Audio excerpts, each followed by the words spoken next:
হাসনাবাদ স্কুলের ছাদের চাঙর ভেঙে আহত মিড ডে মিলের রাঁধুনি। উত্তর 24 পরগনার হাসনাবাদ থানার জয়গ্রাম এলাকার জয়গ্রাম প্রপার এপি স্কুলে আচমকা ঘটে গেল দুর্ঘটনা।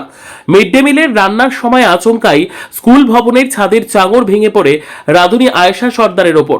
ঘটনায় গুরুতর আহত হন তিনি। তড়িঘড়ি তাকে উদ্ধার করে টাকি গ্রামীণ হাসপাতালে ভর্তি করা হয়।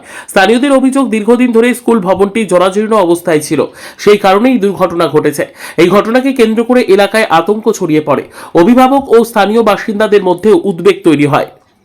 আমাদের মাথায় রান্না করতে গিয়ে পড়েছে, আজকে আবার একটা বউ পড়েছে, সে নিয়ে তাকে নিয়ে মনে হসপিটালে গেছে।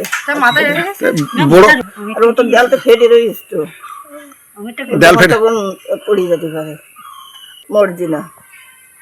ওই ছেলেগুলো স্কুলে আজ থেকে ওই রান্না করছিল, আলু টালু পেয়েছিল, বাস থেকে হাত থেকে মাথায় করিয়েছে, একবার এসে করলে উঠে এসে ওই মাথায় করিয়েছে, করে এখন মাথা ফেটে দিয়েছে, এখন মাথা ফিয়া থাকে না। ওটা কি স্কুলে আমি রান্না কাজ করতেছি, আর এমন সময় ওকে তো ছাদের থেকে পড়েছি, তারপরে হাতেই মাথায় আপনি এখন কতদিন রান্না করেন? এই তো অনেক প্রথম বছরের থেকে এই আসছে আপনার রান্না করার প্রথমের থেকে পড়ার পরে এর আজকের এই রান্না করতে ভাত হয়ে গেছে, তরকারি রান্না করা হবে এমন সময় ওরা তরকারি করে বাসা কাটা হয়ে গেছে, এমন সময় ওই স্কুলের কোনো ছাত্রছাত্রী কোনো কিছু হয়েছে কি? না আমরা কি জানা রান্না করছি।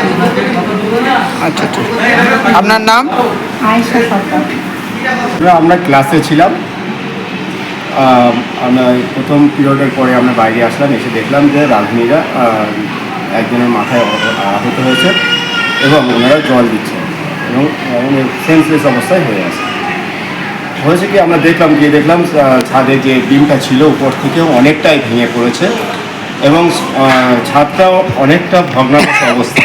আমাদের স্কুলের প্রধান শিক্ষক এর আগে অনেকবার বিডিও অফিস এবং উপরে আধিকারিকদের জানানো সত্ত্বেও ওনারা প্রপারভাবে ব্যবস্থা নেননি যাতে ওই ঘরটা ঠিকভাবে মেরামত করে আবার ঠিকভাবে করা যায়। এই জন্য আমাদের বিদ্যালয়ের জয়গ্রাম এপি স্কুলের প্রধান শিক্ষক অনেকবার এটা জানিয়েছে, কিন্তু এখনও সেটা কাজে নেই। আজকে সেই দুর্ঘটনা ঘটে গেল। এখন আপনারা কি চাইছেন? আমরা চাইছি ওই ঘরটা ওনারা তদন্ত করে দেখবেন, গিয়ে যদি ওনারা কীভাবে করা যায় সেটা তো ওনারাই বলতে পারবেন। যিনি ইনজুরিড হয়েছেন তিনি আমাদের ওই সেলফ হেল্প গ্রুপের একজন, ওনারা নিয়মিতভাবে বাচ্চাদের রান্না করেন।